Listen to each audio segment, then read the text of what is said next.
दूजा कोई देखा है, जितने महान विद्वान अम्बेडकर दूजा कोई देखा है।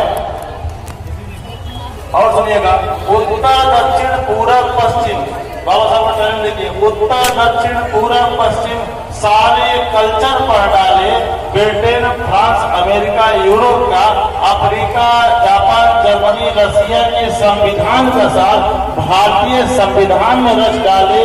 भारत माता तूने क्या ऐसा सर्जन देखा है, भारत माता तूने क्या ऐसा सर्जन देखा है, जितने महान विद्वान अम्बेडकर दूजा कोई देखा है, जितने महान विद्वान अम्बेडकर दूजा कोई देखा है। और खासतौर से मैं आपसे और कुछ कहूंगा थोड़ा सा, जैसे तुलना करिए अपने आप को, मैं तुलना कराऊंगा आपकी कि जैसे देखिए जब बेबसी थी, लाचारी थी, हर तरह की परेशानी थी, हर तरीके की समस्या थी, लेकिन आप सोचिए 14 अप्रैल 1891 को आज ही के दिन हमारे बीच के महामानव डॉक्टर भीमराव अम्बेडकर का जन्म हुआ।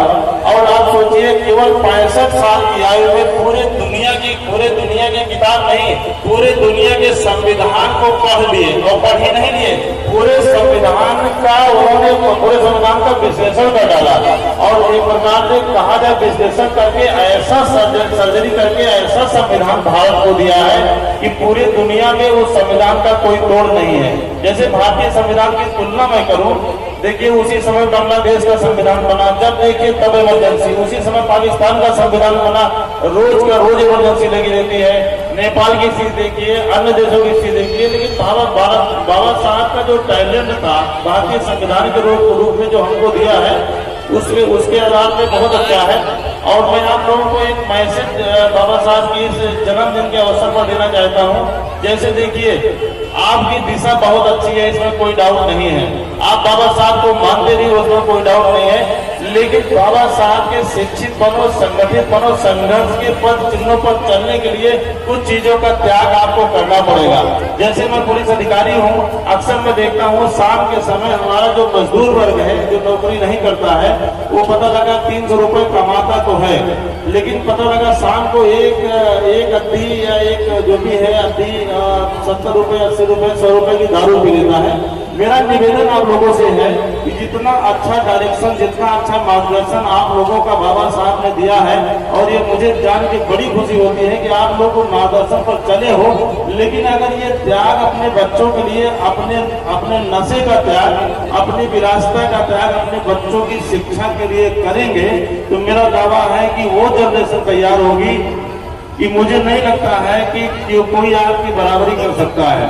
जैसे और मैं आपको बताऊं, जैसे हमारे यहाँ शादियां बहुत रीति रिवाज से होती हैं, आपको गर्व होगा, आपको गर्व करना चाहिए कि हमारे संवैधानिक व्यवस्था में जब कोई प्रधानमंत्री, राष्ट्रपति, मुख्यमंत्री, राज्यपाल शपथ लेता है, ये उसी तरीके से शपथ लेता है जैसे बाबा साहब के अनुसार हम लोग शादियां करते हैं। आप अंदाजा लगाओ हम समाज से कितने आगे हैं।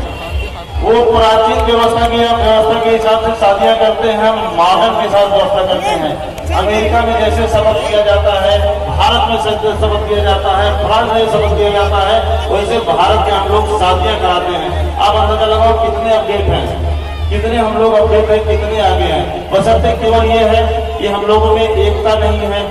अच्छा, दूसरी चीज ये है हम लोगों में चिंतन नहीं है, हम लोगों में अनुकरण नहीं है। जैसे हमारे बीच में इतने महान लोग हैं, जैसे बहुत से लोग हैं, जैसे डॉक्टर दिनेश साहब को मैं बच्चों का एक प्रकार से गॉड ऑफ चिल्ड्रन मानता हूँ। यहाँ के जो गरीब बच्चे हैं साहब के हॉस्पिटल में आते हैं, इतनी शिद्दत के साथ, बड़ी लगन के साथ उनका इलाज करते हैं। मुझे लगता है कि जितने भी नौकरी करने वाले लोग इस तरीके से अगर सब लोग अपने अपने क्षेत्रों में इस तरीके से अगर वो करते रहे समाज के लिए, और ये जरूरत भी है कि समाज को आगे बढ़ाने के लिए हम लोग एक दूसरे पर चिंतन, समाज की व्यवस्था पर चिंतन भी करते रहे, और समाज को आगे बढ़ाने में कहाँ क्या समस्या हो रही है इस पर विचार विमर्श करते रहे। एक गीत और सुनाऊंगा मैं बाबा साहब की उपलब्धि को, उसके बाद बात को समाप्त करूंगा क्योंकि बहुत से लोगों को बोलना भी है। जैसे देखिएगा कि 2 गीत है। जैसे अम्बेडकर न होते रहबर तो अंदाज लगाना मुश्किल था, अम्बेडकर न होते रहबर तो अंदाज लगाना मुश्किल था, जहाँ पहचान अभी तक जाति से हो, हमारी पहचान जाति से है, जहाँ पहचान अभी तक जाति से हो, अधिकार दिलाना मुश्किल था, अम्बेडकर न होते रहबर तो अंदाज लगाना मुश्किल था।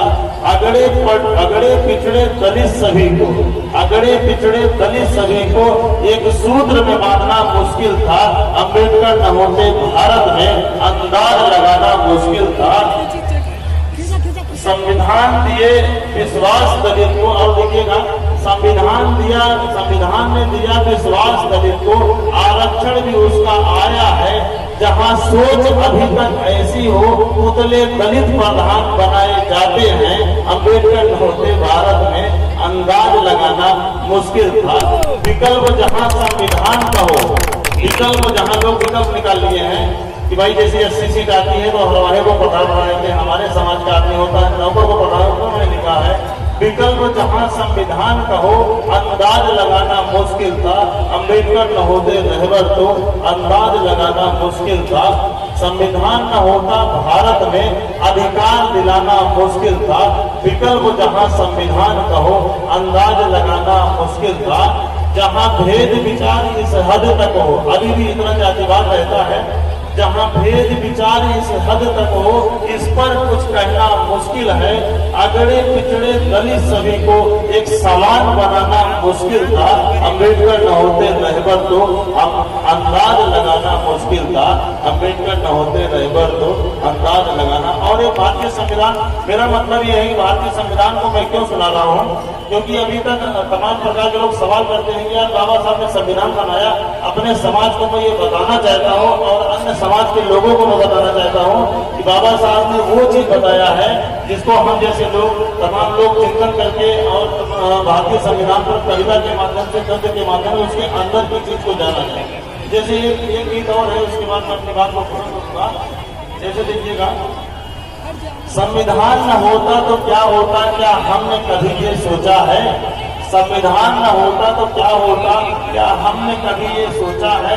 जिस देश में इतने मजहब हों, जिस देश में इतने मजहब हों, जिस देश में इतनी जाति हो, जिस देश में इतने मजहब हो, जिस देश में इतनी जाति हो, पग पग पर बोली बदलती हो, ईद दिवाली साथ न होती, होली रंगोली साथ न होती। संविधान न होता तो क्या होता, क्या हमने कभी ये सोचा है। उत्तर दक्षिण भारत, उत्तर दक्षिण पूरब पश्चिम, उत्तर दक्षिण पूरब पश्चिम, उत्तर दक्षिण पूरब पश्चिम, पूरा भारत कैसा भारत होता, क्या हमने कभी ये सोचा है। अम्बेडकर न होते, संविधान न होता तो क्या होता, क्या हमने कभी ये सोचा है। बाबा साहब की उपलब्धि देखिए, कश्मीर से लेकर कन्याकुमारी, गुजरात से लेकर अरुणाचल मिजोरम को उन्होंने 26 जनवरी 1950 को ऐसे बांधा है कि आज तक उसमें कहीं कुछ हो नहीं सकता है। उसमें मैंने लिखा है, कश्मीर से लेकर कन्याकुमारी, गुजरात से लेकर अरुणाचल मिजोरम, पूरा भारत कैसा भारत होता, क्या हमने कभी ये सोचा है। अम्बेडकर संविधान न होता तो क्या होता, क्या हमने कभी ये सोचा है। और एक 4-5 टाइम की और कविता सुना दूं।